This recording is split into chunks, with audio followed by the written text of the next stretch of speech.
नमस्कार मित्रों, आदर्श विद्या मंदिर मकानी में आपका हार्दिक स्वागत एवं अभिनंदन। हम अध्याय 11 समरूपता के अंदर प्रश्नमाला 11.4 में क्वेश्चन नंबर 3 कर रहे हैं।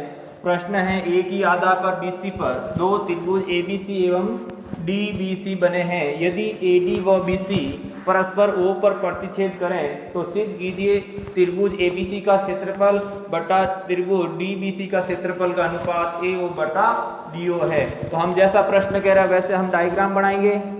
सबसे पहले एक ही आधार पर हम एक आधार बना लेते हैं। मान लो एक ही आधार पर BC पर दो त्रिभुज है, हम एक आधार बना लेते हैं B और C, ये रहा B और ये C। अब इस पर दो त्रिभुज है, त्रिभुज ABC, तो अर्थात ABC ये हो जाएगा। अब दूसरा है DBC, मतलब आधार यही है, इसका दूसरा और D बिंदु है। समझ में आ गया, ये D बिंदु हो गया। AD व BC परस्पर O पर मिलते हैं। अब देखो AD ये रहा, D ये रहा, ये कहाँ पर मिलते हैं? परस्पर O के ऊपर मिलते हैं। तो सिद्ध कीजिए ABC अर्थात ABC का क्षेत्रफल बटा DBC का, इस त्रिभुज का क्षेत्रफल और इस त्रिभुज का क्षेत्रफल आपको क्या करना है? अनुपात AO बटा DO करना है। तो हम सबसे पहले दिया गया वो लिख लेते हैं। दिया गया क्या दिया गया है? एक ही आधार पर, ये पूरी लाइन लिख देना, एक ही आधार पर, एक ही आधार BC पर दो त्रिभुज ABC व त्रिभुज DBC बने हैं और AD व BC परस्पर कहाँ मिलते हैं?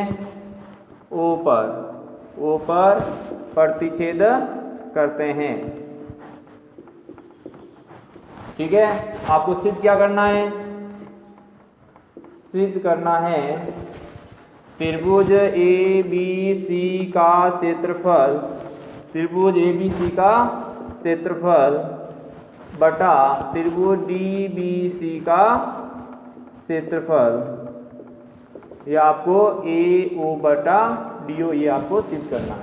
तो हम क्या करेंगे? सबसे पहले रचना करेंगे। रचना के अंदर ये पॉइंट लिखेंगे, बिंदु A से BC के ऊपर लंब डाला तो ये लंबवत रेखा हो गई 90 डिग्री, और इसी प्रकार बिंदु D से इसके ऊपर भी एक लंबवत रेखा खींची, ये हो गई 90 डिग्री। तो यहाँ पर लिखेंगे, दो नाम दे दो, कुछ भी दे दो, P और Q दे देते हैं। तो रचना से क्या क्या? बिंदु A व D से BC पर लंब खींचा। ओके, अब क्या लिखेंगे? उत्पत्ति के अंदर, उत्पत्ति के अंदर सबसे पहले अपन क्या करेंगे? ये त्रिभुज APO और दूसरा त्रिभुज DQO, इन दोनों को क्या करेंगे? समरूप करेंगे। दोनों को समरूप करने के बाद में क्या, ये दो समरूप हो जाएंगे। तो समरूप के लिए दो कोण बराबर चाहिए, तो इसके अंदर दो कोण बराबर दिया। उत्पत्ति के अंदर त्रिभुज APO व DQO में कौन से दो कोण बराबर हो रहे हैं? देखो ये कोण तो ये 90 डिग्री, ये कोण 90 डिग्री, तो यहां से हो गया कोण APO बराबर कोण APO, ये 90 डिग्री, DQO कहां से आया? रचना से। ये क्या है? 90 डिग्री है, बराबर 90 डिग्री रचना से किया था हमने। दूसरा देखो, शीर्ष अभिमुख दो रेखाएं आपस में काट रही है, तो उनके बीच शीर्ष अभिमुख कौन बन रहा है? उभयनिष्ठ है दोनों के अंदर। तो यहाँ लिखते हैं कोण O बराबर कोण O क्या है? उभयनिष्ठ में शीर्ष अभिमुख कोण।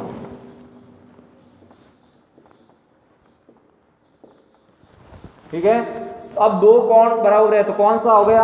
A समरूपता। A समरूपता से ये दोनों त्रिभुज क्या हो गए? समरूप हो गए। कौन से दो?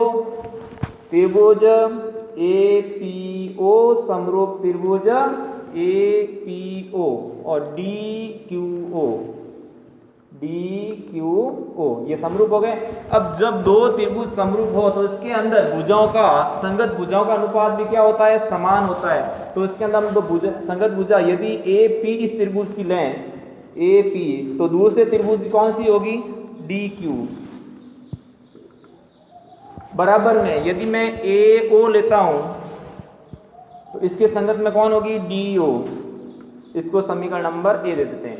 अब आपको ज्ञात क्या करना है? सिद्ध करना है दोनों त्रिभुज का क्षेत्रफलों का अनुपात ये है। तो हम क्या करेंगे? ABC एक त्रिभुज लेंगे, दूसरा BDC ये त्रिभुज दोनों का क्षेत्रफल लगाएंगे। तो यहां लिख देंगे त्रिभुज ABC का क्षेत्रफल बटा त्रिभुज ABC हो गया। अब DBC का क्षेत्रफल का सूत्र क्या होता है? 1/2 आधार इंटू ऊंचाई। तो इस त्रिभुज के लिए आधार BC है या नहीं है? ये पूरा आधार ये हो गया, ऊंचाई कौन सी हो गई? AP। तो यहां हो गया BC इंटू AP बटे में 1/2 आधार क्या हो गया? इस त्रिभुज के लिए BC है, तो यहां हो गया BC इंटू ऊंचाई कौन सी हो गई? DQ। ये आ गया। देखो 1/2 से 1/2 गया, BC से BC गया, पीछे क्या बच गया? AP बटा DO। तो यहाँ सीधा लिख रहा हूं एरिया ऑफ त्रिभुज ABC बटा एरिया ऑफ DBC क्या हो गया? AP बटा DQ। समीकरण नंबर क्या हो गया? 2। और समीकरण 1 और 2 से तुलना करो। AP बटा DQ, तो इसकी जगह AO बटा DO भी लिख सकते हैं ना। तो यहाँ क्या हो जाएगा? समीकरण 1 व 2 से क्या हो जाएगा? एरिया ऑफ त्रिभुज ABC बटा एरिया ऑफ त्रिभुज DBC क्या हो जाएगा? इसकी जगह मैं ये लिख रहा हूं AO बटा DO। इतनी सिद्धम, यही आपको क्या करना था? सिद्ध करना था। क्या किया? सबसे पहले इस त्रिभुज के अंदर एक लंबवत रेखा खींची, इसके ऊपर भी एक लंबवत रेखा, दोनों त्रिभुज लिए समरूप किए, ए समरूपता लगी जिसके संगत भुजाओं का अनुपात समान आया, और ये बटा ये किया, ये बटा ये किया, दोनों त्रिभुज का क्षेत्रफल लगाया, काटा और समीकरण 2 बनी, उससे अपन सॉल्व किया। इस प्रकार ये हमारा प्रश्न संख्या 3 है। अब देखते हैं हम प्रश्न संख्या 4। तो हमारा अगला प्रश्न संख्या 4 है, त्रिभुज ABC में D समांतर BC एवं AD अनुपात DB 2:1 है, तो ADE एवं ABC के क्षेत्रफलों का अनुपात ज्ञात कीजिए। तो इसके अंदर सबसे पहले क्या बनाना है? एक त्रिभुज बनाना है ABC। बना दिया। अब इसके अंदर DE BC के समांतर है, अर्थात यहां पर लाइन है कौन सी? D और E जो BC के क्या है? समांतर, इसके दोनों समांतर है। ओके, आपको ये भी दिया गया है त्रिभुज ABC में DE समांतर BC और AD बटा DB ये अनुपात 2/3 दे रखा है, और आपको सिद्ध क्या करना है? सिद्ध करना है त्रिभुज ADE, नहीं सिद्ध नहीं, ज्ञात ही करना है, तो इसमें लिखने की जरूरत नहीं है। अब देखो, अब सबसे पहले अपन क्या करें? ये अनुपात आपको दे रखा है और आपको ADE छोटा बड़ा त्रिभुज और बड़े बड़ा त्रिभुज का क्षेत्रफलों का अनुपात पूछा है। तो हम क्या करेंगे? सबसे पहले आपको इसका अनुपात हमको मिल गया AD का। अब पूरे का चाहिए, क्या पूरा त्रिभुज का क्षेत्रफल का अनुपात चाहिए, तो ये पूरा अनुपात चाहिए। तो पूरा अनुपात तो दे नहीं रखा अपन को, सिर्फ DB का अनुपात दे रखा। तो पूरा अनुपात ज्ञात करने के लिए क्या करेंगे? दोनों पक्षों में 1 जोड़ेंगे, और तब जोड़ेंगे जब आपको कौन सी चीज चाहिए? AD भी चाहिए और AB चाहिए। तो यदि मैं AD ऊपर रखूंगा तो AD गायब हो जाएगा, क्यों? AD और DB जुड़ जाएगा पूरा, इसलिए इसको व्युत्क्रम कर देंगे। क्या कर देंगे? DB बटा AD कर देंगे, तो यहां पर भी हो जाएगा 3/2। क्यों किया? क्योंकि यहाँ एलसीएम लेंगे, उसके बाद में हर के अंदर तो AD ही रहेगा, क्यों? AD को अपन रखना है। यदि मैं इसमें एक जोड़ देता तो नीचे DB रह जाएगा, आपको DB तो चाहिए नहीं, पूरा चाहिए, AD और AB चाहिए, इसलिए इसको मैंने व्युत्क्रम किया। अब दोनों पक्षों में क्या कर देंगे? 1 जोड़ दो। दोनों पक्षों में 1 जोड़ने पर क्या हो गया? DB बटा AD प्लस 1 बराबर 3/2 प्लस 1, ये हो गया। अब यहां पर क्या हो गया? एलसीएम ले लो, AD आ गया एलसीएम, तो यहाँ D B plus A D हो गया बराबर, यहाँ पर भी एलसीएम लिया तो 3 + 2 हो गया। तो यहाँ पर देखो डी बी और ए डी, डी बी और ए बी पूरा किसके बराबर है, ए बी के बराबर हो गया। तो यहाँ ए बी बटा ए डी बराबर क्या हो गया, 5/2। ये आपके आ गया। अब इसको वापस कर दो क्योंकि अपन को पहले त्रिभुज ए डी ई चाहिए, पहले छोटा बड़ा अनुपात चाहिए। तो इसको छोटा बड़ा अनुपात को ऊपर कर लो, तो ए डी बटा ए बी बराबर क्या हो जाएगा, 2/5। इसको समीकरण नंबर क्या दे दो, 1। अब हम जानते हैं जब दो त्रिभुज आपस में क्या है, समांतर लाइन, तो समरूपता करेंगे। तो समरूपता के लिए क्या करते हैं, देखो त्रिभुज ए डी ई व त्रिभुज ए बी सी समरूप करने के लिए अपन को दो चीज बराबर होनी चाहिए। तो पहली चीज तो उभयनिष्ठ कोण ए आ रहा है, कोण ए बराबर कोण ए क्या है, उभयनिष्ठ। दूसरा, ये दोनों लाइन समांतर है, कोई तीर रेखा काट रही है तो ये दोनों कोण संगत कोण बराबर होते हैं। तो यहां लिखेंगे कोण, छोटे वाले त्रिभुज के लिए कोण कौन सा है, डी, और बड़े वाले त्रिभुज के लिए कोण ई क्या लिखेंगे, संगत कोण है। क्यों है, क्योंकि डी ई समांतर BC, समझ में आ गया, ये दोनों समांतर है, उसके बीच में कोई तिर्यक रेखा काट रही तो संगत कोण बराबर होंगे। अब दो कोण बराबर है तो कौन सी समरूपता हो गई, ए समरूपता। ए समरूपता से, अब ए समरूपता से संगत अनुपात क्या होंगे, बराबर होंगे। तो आपको कौन से अनुपात, इसका अनुपात या पूरा का अनुपात ले लें। तो यहां लिख देंगे इसके अंदर AD बटा AB ये हो जाता है, और AE बटा AC, और तीसरा DE बटा BC, समीकरण नंबर 2 दे देते हैं। ओके, अब आपको क्या चाहिए, आपको क्षेत्रफलों का चाहिए। तो क्षेत्रफलों के लिए क्या होगा, त्रिभुज ADE का क्षेत्रफल बटा त्रिभुज ABC का क्षेत्रफल, तो इसका स्क्वायर के बराबर हो जाएगा। आपको जो चाहिए वही लें, दूसरा क्यों लें, आपको AD और AB के रूप में दिया हुआ तो AD AB का ही लें, बाकी पूरे लेने की जरूरत नहीं है। तो AD बटा AB दोनों का क्या हो जाएगा, स्क्वायर हो जाएगा, इसको ये पूरे लिखने की जरूरत नहीं है। ओके, अब आपको जो चीज बतानी है, दोनों का अनुपात बताना है, दोनों का अनुपात आपको दे रखा है तो ज्ञात कर लो। तो एरिया ऑफ त्रिभुज ADE बटा एरिया ऑफ त्रिभुज ABC क्या हो जाएगा, इन दोनों का अनुपात समीकरण 1 से क्या आया, 2/5 का स्क्वायर, क्या लिख देंगे समीकरण 1 से।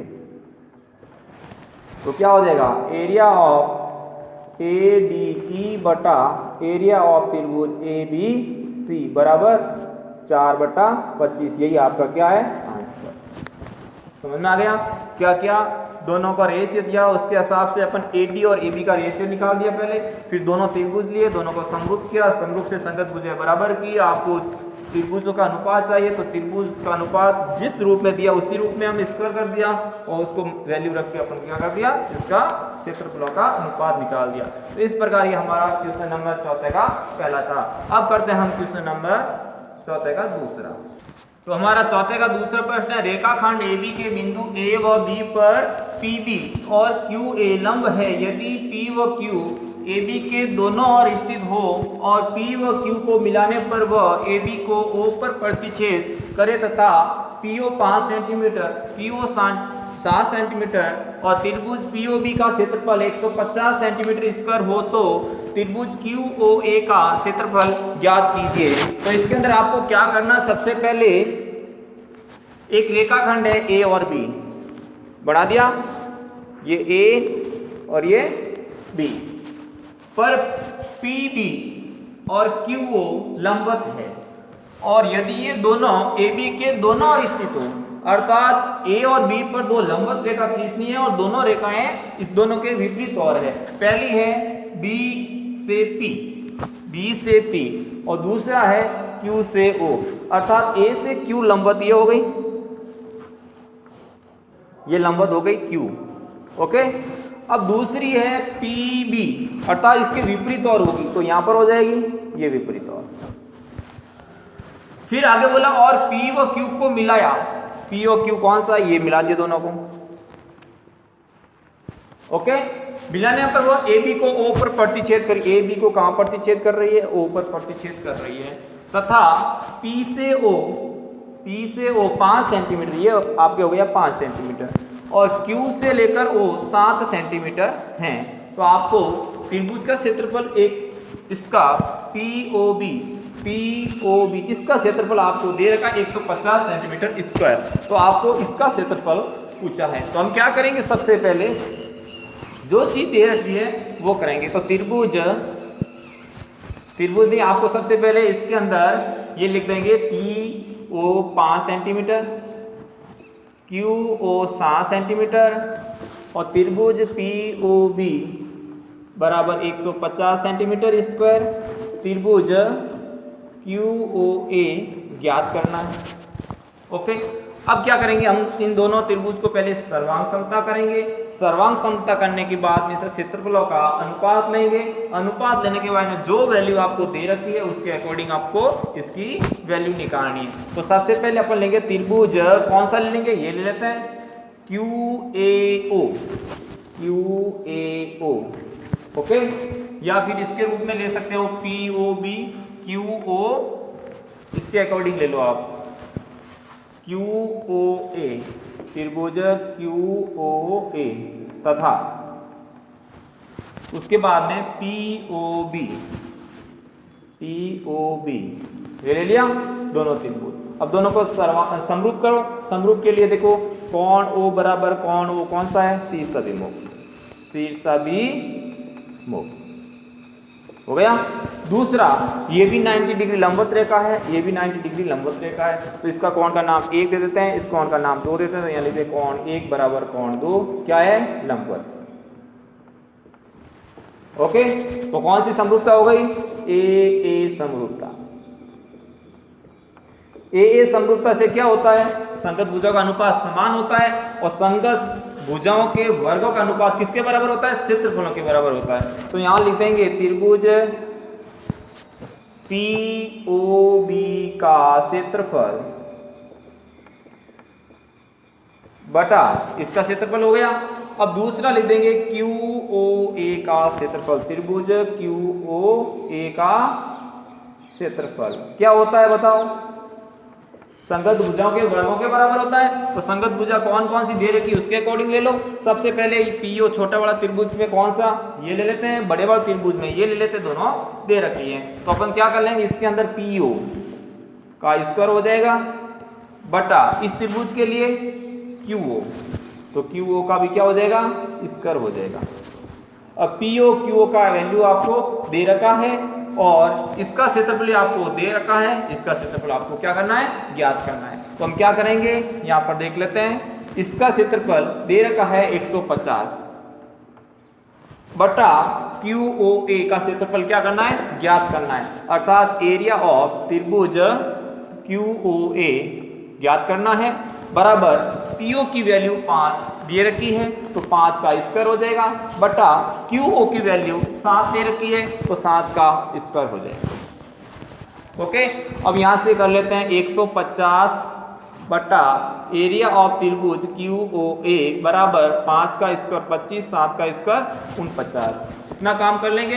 इसको बाद क्या करेंगे, इसको उधर ले जाएंगे और 25 को इधर लेके आ जाएंगे, 49 को इसके गुणे में कर देंगे। तो यहाँ क्या हो जाएगा 150 इंटू 49 बटा 25 बराबर एरिया ऑफ त्रिभुज QOA। अब इसको हल कर देते हैं, 25 का भाग इसके अंदर 6 बार जाएगा, 25 छक्का 150। अब फिर क्या दें, 6 को 49 से गुणा कर देंगे तो किसका क्षेत्रफल आ जाएगा, त्रिभुज ऑफ QOA।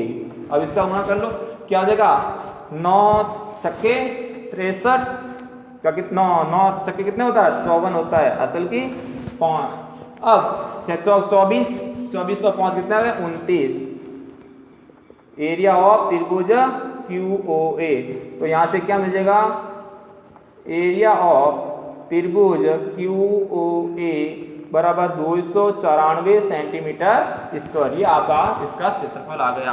तो आपको रेशियो लगाकर इसका क्षेत्रफल ज्ञात करना है। तो इस प्रकार ये हमारा प्रश्न संख्या 4 का दूसरा हुआ। अब देखते हैं हम अगला प्रश्न संख्या 3। तो हमारा चौथा का तीसरा प्रश्न है, आकृति में x का मान a, b व c के पदों में ज्ञात करना है, अर्थात x का मान a, b, c के रूप में आपको निकालना है। तो ये आपको दो त्रिभुज मिल रहे हैं, कौन से? एक त्रिभुज तो हो गया CDB और दूसरा हो गया CEA, हुआ या नहीं हुआ? तो इसके अंदर क्या करना है, आपको समरूप करना है। तो समरूप के लिए दो त्रिभुज ले लेते हैं। पहले जो जो चीज दी वो लिख लेते हैं। ए ई का मान क्या दिया हुआ है? ए दे रखा है। ए बी का मान क्या दे रखा है? बी दे रखा है। बी सी का मान क्या दे रखा है? सी दे रखा है। और बी डी का मान क्या दे रखा है? एफ दे रखा है। ये हो गया। अब दोनों त्रिभुज ले लेते हैं, उसको समरूप कर देते हैं। तो त्रिभुज C D B, C D B व और कौन सा त्रिभुज लेंगे? सी ई ए, सी ई ए, ये दोनों त्रिभुज ले लिए। अब इसके अंदर समरूपता करो। पहली चीज तो ये दिख रही है, कोण ए का मान 50, पहले ये वाला त्रिभुज है, कोण बी बराबर कोण ए बराबर 50 डिग्री आपको दिया गया है। दूसरी चीज देखो, सी दोनों के अंदर उभयनिष्ठ है, छोटे वाला में और बड़े वाला में। तो यहां लिख देंगे कोण सी बराबर कोण सी क्या है? उभयनिष्ठ। हो गया। कौन सी समरूपता हुई? ए समरूपता से। ए समरूपता से दोनों त्रिभुज क्या हो गए? समरूप हो गए। तो यहां लिख दो त्रिभुज सी डी बी समरूप त्रिभुज। मैंने पिछले वाले प्रश्न में यहाँ समरूपता की लाइन नहीं लिखी, वो आप लिख देना। तो त्रिभुज सी डी बी और त्रिभुज सी ई ए, ये हो गया। अब दो यदि त्रिभुज समरूप हो तो उसके संगत भुजाओं का अनुपात क्या होता है? समान होता है। तो हम सबसे पहले छोटे वाले त्रिभुज का ये यदि लेते हैं बी और सी, तो बड़े वाले त्रिभुज की क्या हो जाएगी? ए और सी। यदि मैं छोटे वाले त्रिभुज की ये लेता हूं बी और डी, तो बड़े वाले त्रिभुज की क्या हो जाएगी? ए और सी। अब इन सब का मान आपको दे रखा है। बीसी का मान क्या है? सी। एसी का मान क्या है? एसी का मान ए से लेकर सी क्या हो जाएगा? बी प्लस सी। ओके, पूरा एसी का मान हो जाएगा। उसके बाद में आपको चाहिए बी और डी, तो बी और डी का मान है सी बटा ए और ई, ए का मान है ए। ये हो गया। अब देखो, सबसे पहले BC कहाँ है? BC आपको C दे रखा है। उसके बाद में AC आपको B प्लस C दे रखा है। उसके बाद में आपको चाहिए B और D, BD का मान x है, यहाँ पर x आएगा। ओके, अब यहाँ से क्या करेंगे? x का मान अपन को ABC के पदों में निकालना है। तो यहाँ से अपन क्या करेंगे? सीधे गुणा कर दो। A को किससे गुणा कर देंगे? C से बटा B प्लस C बराबर में क्या हो गया? x। यही आपका क्या हो गया? x बराबर AC बटा B प्लस C। तो ये आपका किसका हो गया? x का मान ABC के पदों में हो गया। तो इस प्रकार आज हमने प्रश्न संख्या 4 पूरा किया है। अगली क्लास के अंदर हम इस 11 प्रश्नावली को समाप्त कर लेंगे और उसके अगले दिन आपका क्या होगा? इस अध्याय का टेस्ट होगा। इसलिए आप इसको अच्छी तरह से तैयार कर लें। इसका आप स्क्रीनशॉट ले सकते हैं या वीडियो को पॉज करके देख सकते हैं। तो आज के लिए हम धन्यवाद।